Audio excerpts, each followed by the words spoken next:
कोल्हापूर जिल्ह्याच्या शिरोळ तालुक्यात कृष्णा पंचगंगेच्या संगमावर असलेले तीर्थक्षेत्र दत्तप्रभूंची राजधानी नृसिंहवाडी, ज्याला नरसोबाची वाडी म्हणून संबोधले जाते. कोल्हापूरला येऊन अंबाबाईचे दर्शन घेतोच म्हटलं नृसिंह महाराजांचे दर्शन करू. संध्याकाळी दिगंबरा दिगंबरा श्रीपाद वल्लभ दिगंबरा म्हणत मनसोक्त दर्शन झाले. वाडीची सुप्रसिद्ध बासुंदी खात सोमण भोजनालयामध्ये रात्रीच्या जेवणाचा बेत आखला. मन लागो रे लागो रे, मन लागो रे लागो रे, मन लागो रे लागो रे, मन लागो रे लागो रे माझे गुरु भजनी, मन लागो रे लागो रे माझे गुरु भजनी. दिगंबरा दिगंबरा श्रीपाद वल्लभ दिगंबरा, अवधूत चिंतन श्री गुरुदेव दत्त स्वामी समर्थ महाराज की जय. नमस्कार मंडळी, मी भूषण स्वागत करतो दत्तप्रभूंची राजधानी म्हणून ओळखल्या जाणाऱ्या आपल्या नरसोबावाडीतून. आणि येथूनच आपल्या आजच्या अफलातून ढेंच्या प्रवासाला सुरुवात होईल. पश्चिम महाराष्ट्र, उत्तर महाराष्ट्र, विदर्भ, मराठवाडा यांच्यासोबत कोकणाला देखील मिळाले आहेत नवीन एसटी महामंडळाच्या स्वमालकीच्या BS6 लालपरी बसेस.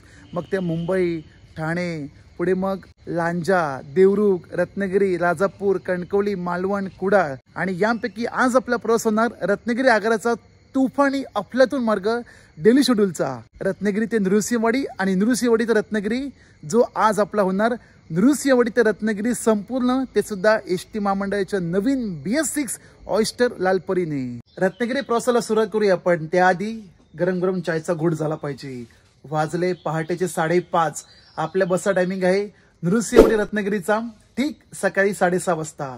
आणि या ठिकाणी म्हणजे नरसोबाच्या वाडीला 2 गाड्या वस्तीला येतात आपल्या कोकणातून, एक सावंतवाडीची आणि दुसरी रत्नागिरी. पश्चिम महाराष्ट्राकडून वाटाघाटीचा प्रवास करत कोकणातल्या रस्त्यावरती नवीन लालपरी नेमकी कशी धावते, त्याचा विसल साऊंड आणि लोकांचा काय प्रतिसाद आहे, संपूर्ण माहिती आपण जाणून घेऊ आजच्या व्हिडिओमधून. तर आवर्जून व्हिडिओ शेवटपर्यंत पाहत राहा आणि आजचा आपल्यातून नृसिंहवाडी ते रत्नागिरी प्रवास एन्जॉय करा.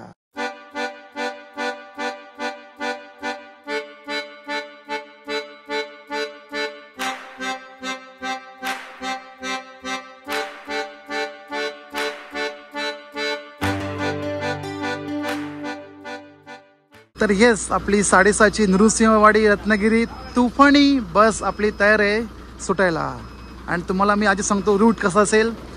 नृसिंहवाडी ते रत्नागिरी या दरम्यान कुरुंदवाड, उपरी, कोल्हापूर, बोरगाव, मलकापूर, साखरपा, पाली म्हणजे नानीसधाम करून थेट रत्नागिरी. एकंदरीत ही बस शिरोळ, हातकणंगले, पुढे मग जयसिंगपूरकडे जाणार नाही, त्यासाठी बाजूला बस आहे सावंतवाडी. एकच वाडी, सावंतवाडी. दत्तप्रभूंच्या आशीर्वादाने आपली एक सबस्क्राइबर माऊली यांची भेट झाली. दादा आपलं नाव? जीवराज वसंत भालेराव. आणि हे सुद्धा आपले एसटी प्रेमी आहेत. चालले आता कुरुंदवाड फिरायला, राहणारे मुंबईचे चेंबूर. तुम्हाला कसे वाटतात आपले एसटीचे व्हिडिओ? एक नंबर, मस्त, खूप छान. हे झालं खोट, आता खरं सांगा. नाही, खरंच खूप छान, खरंच खूप छान. चला, आपलं प्रेम असंच कायम असून दे आणि आपलं एसटीचं प्रेम देखील असं पुढे पुढे वाढत जावं. बोला अवधूत चिंतन श्री गुरुदेव दत्त. ऑयस्टर अशोक लेलँडची नवीन बस आणि ब्रँडिंग एकदम जबरदस्त केलं आहे रत्नागिरीवाल्यांनी. काय सावकार गणपती. रूट बद्दल माहिती मिळाली आणि हा जो रूट बोर्ड दिलाय आपले एसटी प्रेमीस आहेत सोमनाथ कुंभार, राहणारे कुठले हुपरी. रत्नागिरी आगाराची नवीन लालपरी 39 आसन क्षमताची बस, 2x2 निम आराम, पुशबॅक सीट. प्रवासी वर्ग देखील आहे बऱ्यापैकी. काही जण कोल्हापूर आहेत, काही काही रत्नागिरी आहेत. सगळे रत्नागिरी आहे ना मागचे. कसा वाटतोय नवीन लालपरीचा प्रवास? आधी बसून सांगा, बस कसं वाटतंय. आता नंतर आपण बघूया कसा कसा प्रवास होतोय, स्पेशली घाटामधून. 2 महिन्यापूर्वी नवीन या बसचा मी प्रवास केला आहे आणि त्यामध्ये टेक्निकली प्लस ऍडिशनल इन्फॉर्मेशन दिली आहे. ठाणे मेकर या प्रवासामध्ये आवर्जून पहा, लिंक तुम्हाला मिळून जाईल या व्हिडिओच्या डिस्क्रिप्शन बॉक्समध्ये. आजच्या व्हिडिओमध्ये फक्त एवढं सांगू इच्छितो की नवीन लालपरीमध्ये तुम्हाला साध्या दरात पुशबॅक सीट म्हणजे निम आराम आणि चार्जिंग सुविधा उपलब्ध आहे. या सोयीसुविधा आधी होत्या एशियाड बसमध्ये, त्या तुम्हाला आता मिळणार साध्या दरात साध्या लालपरीमध्ये. चला तर मंडळी, ऑन टाइम आपली बस रवाना झाली नरसोबावाडीतून ते रत्नागिरीसाठी. एकूण प्रवासाचे अंतर आहे 180 किलोमीटर. जाणारा मार्ग कोणता? हुपरी, पुढे मग कोल्हापूर. याचा अर्थ आपली बस जाईल कर्नाटक बाउंड्रीमध्ये आणि तिथून परत एकदा महाराष्ट्रात कोल्हापूरला जोडेल. पुढे मग आपला मलकापूर, नानीसधाम, पाली, रत्नागिरी. गणरायाच्या नामस्मरणाने पुढच्या प्रवासाला सुरुवात करूया. बोला गणपती बाप्पा मोरया.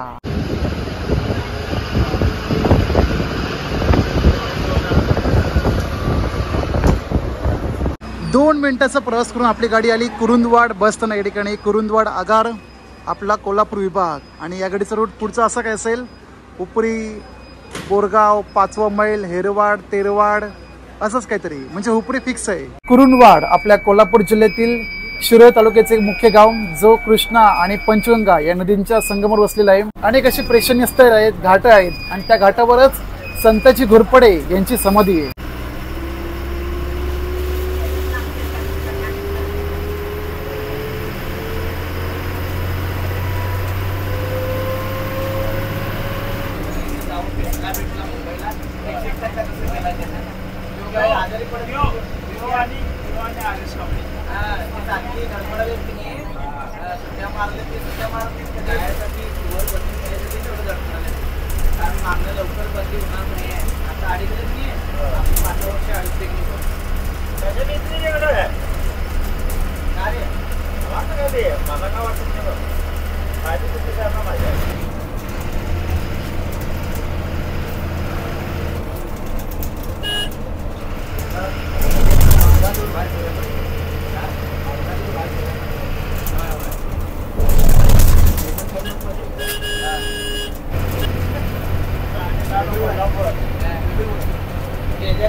पाचवा मेल या गावात पोचलो असून महाराष्ट्राची हद्द या ठिकाणी समाप्त होते आणि तो पुढे चालवतो कर्नाटक राज्य. तात्पुरता प्रवास आहे. पुन्हा एकदम प्रवेश करू महाराष्ट्रामध्ये. एकदम जबरदस्त आपल्यातून प्रवास होतो या रूटने. जर तुम्ही प्रवास केला रत्नागिरी बसने, कुठून, नरसोबावाडीवरून, कोणतं गाव, हेरवाड, तेलवाड, 5वा मैल, बोरगाव, पुढे हुपरी, असं करत थेट कोल्हापूरपर्यंत.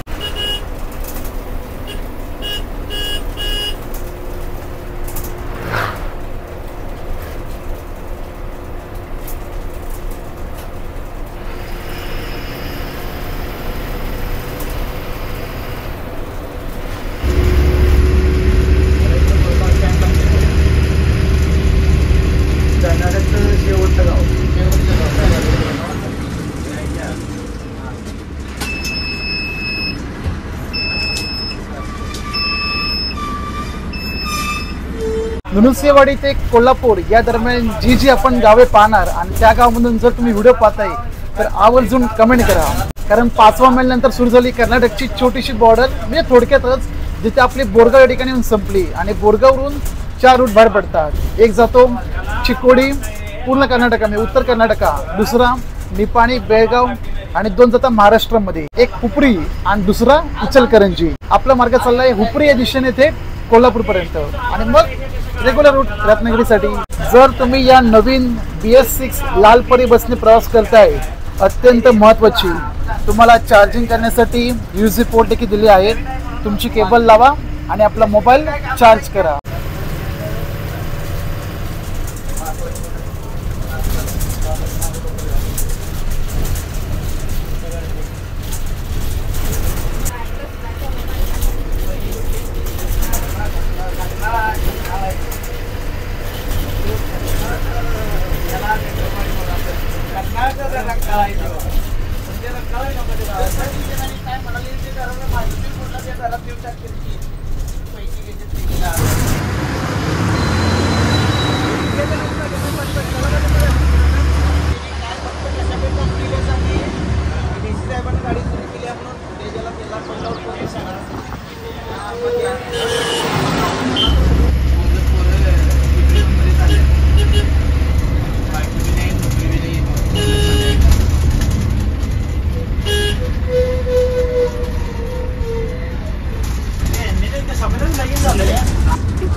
हुपरी उपरी बस स्टँड या ठिकाणी पोहोचलो असून 3 प्लॅटचा बस स्टँड आहे. या ठिकाणी तुम्हाला कोल्हापूर, सांगली, जत, पुढे मग कुरुंदवाड, अलीकडे तासगाव या ठिकाणी जायला बसेस मिळतील ते सुद्धा कंटिन्यू. उपरी या ठिकाणी गाडी पोहोचली असून बराचसा प्रवासी वर्ग या ठिकाणी चढणार आहे. प्लस जी शाळेतली मुलं आहेत त्या ठिकाणी उतरली.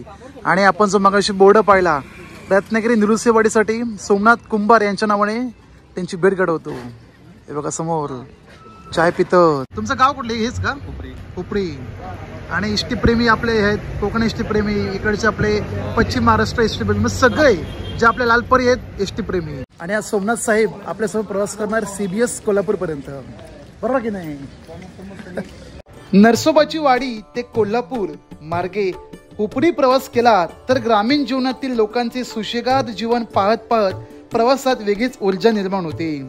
थंडगार वारा, गावरान शेत, हेरवाड, तेरवाड, बोरगाव अशा कर्नाटक सीमेजवळील गावांचे दर्शन होते. पट्टण कोडोली या गावात येऊन आजचे चालक DS फकीर यांनी गाडीला हार लावून कोल्हापूर दिशेने मार्गस्थ केली.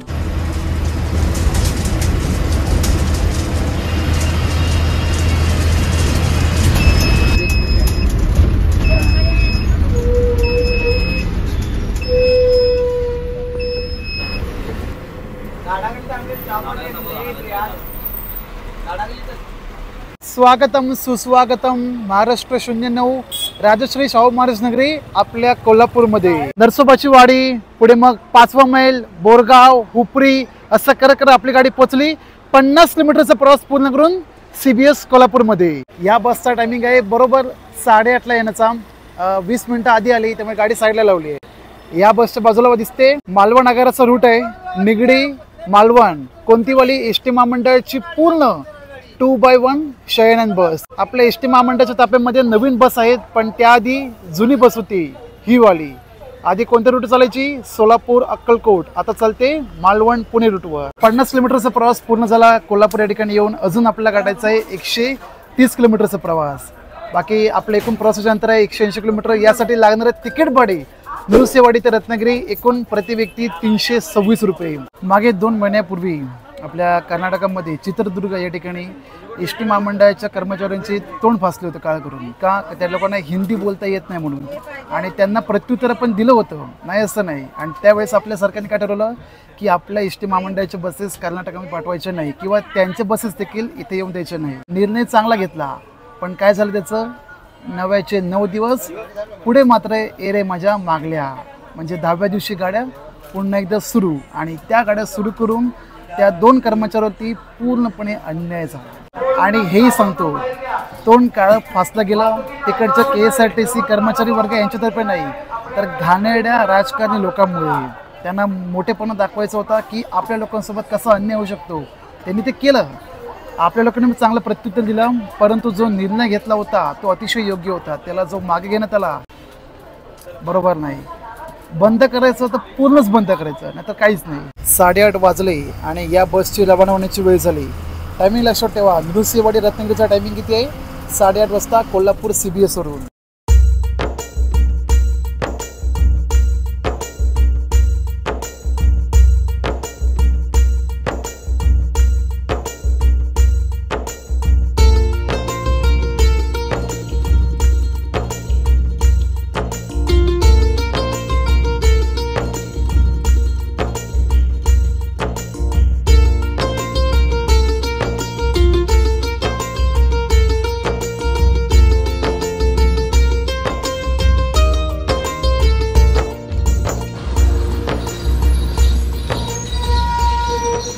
बरोबर 1.5 तासांमध्ये अफलातून आपला लालपरीने प्रवासाला कोल्हापूरच्या मलकापूर या ठिकाणी येऊ. आणि इथे येण्याचं टायमिंग ठीक सकाळी 9:50. ज्योतिबा रोड पासून मलकापूर या ठिकाणी रोडचं कामकाज मोठ्या प्रमाणात सुरू आहे. म्हणजे दुपदरीकरणाचं मेगा हायवेचं कामकाज. आपली बस लागली फलाट क्रमांक 4 नंबरला आणि आजूबाजूला अजून गाड्या लागल्या आहेत. मलकापूर कोल्हापूर साधी MS बॉडी, बाजूला पण साधी MS बॉडी, रत्नागिरी बेळगाव लांजा आगरचा रूट आहे. पलीकडे लागली आहे लांजा अक्कलकोट नवीन नवीन BS6 बस आणि समोर रत्नागिरी मिरज नवीन BS6 बस. सकाळ सकाळी चहा घेतला, म्हटलं मस्तपैकी ज्यूस पिन घेऊ, आमरस ज्यूस. टायमिंग बद्दल बोलायचे झाले तर ही गाडी रवाना होते नृसिंहवाडीवरून रत्नागिरीसाठी ठीक सकाळी 6:30 वाजता, जे तुम्हाला 12:30 किंवा 1 वाजेपर्यंत सोडेल रत्नागिरी. आणि रत्नागिरीवरून ताबडतोब रवाना होते नरसोबाच्या वाडीसाठी ठीक दुपारी 2 वाजता, जे तुम्हाला रात्री 10:30 किंवा 11ला सोडेल नृसिंहवाडी. नरसोबाच्या वाडीला या बससोबत अजून दुसरी बस असते ती सावंतवाडी. तिचा टायमिंग पण सेमच आहे. याच्या 15 ते 20 मिनिटांनंतर तुम्ही पाहिलं की आपल्या बस मिळाली कुठे, कोल्हापूरला. वा, एकदम नाद खुळा. आंबागाव सोडल्यानंतर आता थोड्याच वेळ सुरुवात होईल आंबा घाटाला, जो कनेक्ट करतो रत्नागिरी जिल्ह्यातल्या साखरपा गावी.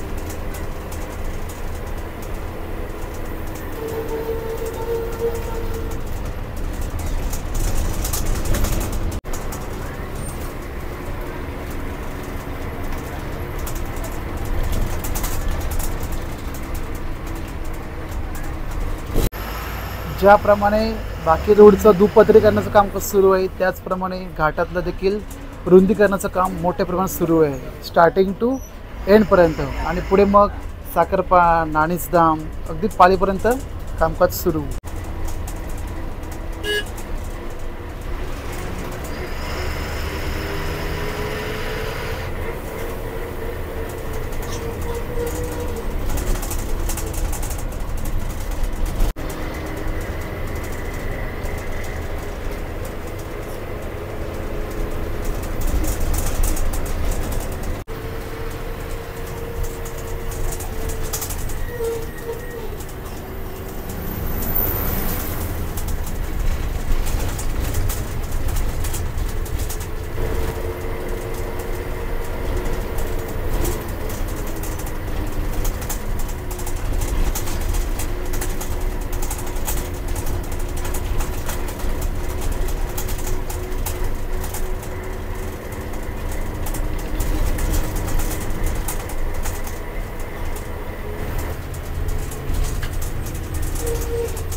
आंबा घाट, जो कोल्हापूर आणि रत्नागिरी रस्ता समुद्री सपाटीपासून 2000 फूट उंचीवर असलेला सह्याद्री पर्वतरांगामधला पश्चिम घाट.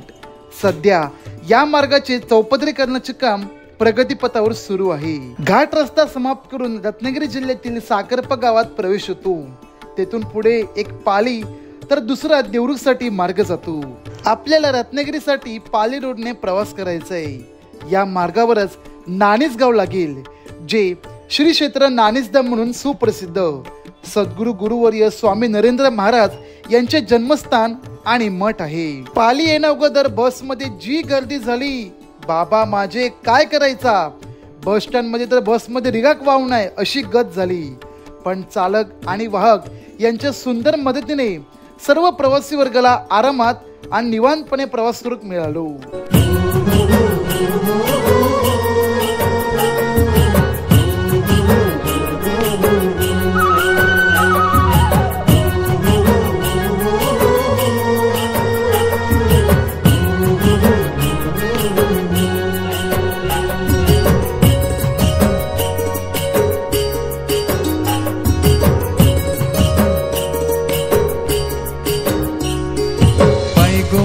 सांगू काय कोकणची माती, घरातल्या गोडव्याची माणसाची नाती, गावाकडं जीव माझा धाव, माझं कोकणचं गाव, माझं कोकणचं गाव, हे माझं कोकणचं गाव, माझं कोकणचं गाव.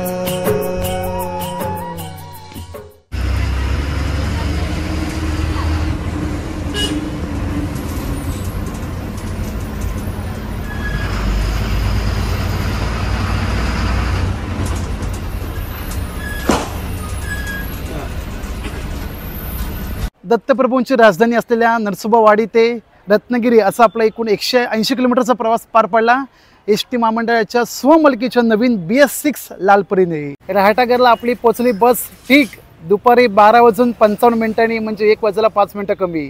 प्रवासी वर्गानं उतरवलं आणि गेली थेट वरती डेपोमध्ये, कारण लगेच रवाना होईल नृसिंहवाडीसाठी ठीक दुपारी 2 वाजता. बस चालक बस वाहक तेच, ज्यांनी आणली बस तेच रिटर्न घेऊन जाणार. आता भरपूर मरणाची भूक लागली या आणि जेवणासाठी बरोबर बस स्टँडच्या समोर खानावळ आहे. बस स्टँडच्या मागच्या बाजूला समोर दिसेल अथर्व चायनीज सेंटर आणि त्याच्या बाजूला खानावळ आहे, कारण त्या ठिकाणी अल्प दरात तुम्हाला जेवायला मिळते. पुरी भाजी, मिसळ पाव, पुढे मग खिचडी भात, डाल राईस इत्यादी काही. 6.5 तासांचा प्रवास पूर्ण करत कीर बंधू यांच्या खानावळमध्ये येऊन मस्तपैकी आजचं जेवण खिचडी भात आणि या थालीची किंमत आहे एकूण 35 रुपये. खिचडी भात, पापड, पुढं कांदा आणि एक भजी दिली जाते. भजी झाली फस्त. आता पटकन जेवून घेऊ. काय मग मंडळी, आजचा प्रवास सोबत दिलेली माहिती कशी वाटली नक्की कमेंट करा. व्हिडिओ आवडल्यास लाईक करा, नाही आवडला तर डिसलाईक मारा. भेटूया मंडळी आता पुढच्या एका नवीन स्पेशल जर्नीमध्ये, स्पेशल नवीन प्रवासामध्ये. तोपर्यंत तुम्ही काय करायचं आहे, भूषण गावडेसोबत प्रवास पाहायचा आहे आणि त्याच्यासोबत प्रवास करायचा आहे. आणि सर्वांना आपल्या मराठी नवीन वर्ष गुढीपाडव्याच्या हार्दिक शुभेच्छा.